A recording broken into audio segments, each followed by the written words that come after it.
welcome to my channel. Here's an update on my brother's keeper.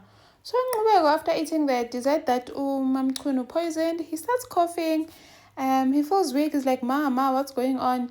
He falls on the floor. But Mamchunu just sits there, not helping him, just watching him die. And then Umshang walks in the door, running, saying, Ngubeka, lying on the floor. He calls the paramedics. And then tells Mamchunu to bring him water, but Mamchunu is bothered. And then they take him to hospital. At the hospital, we figure Doreen, what happened to my son? What's happening? What did you do to him?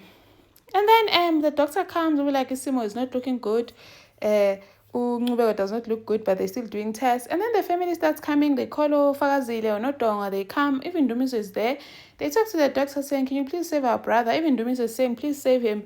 We cannot afford to have another death in the family.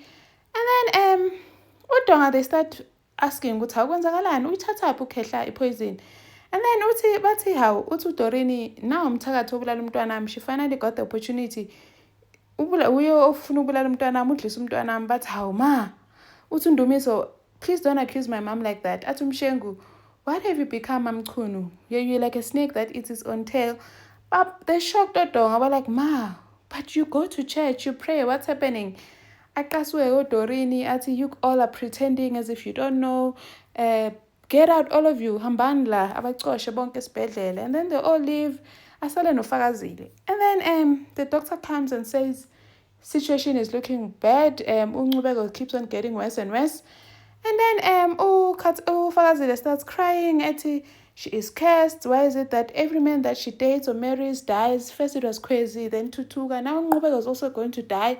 What is she going to tell her kids? She starts crying. She's cursed.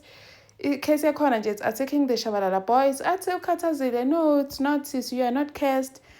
And then they're all worried. Please like, share, and subscribe. See you on the next one. Bye.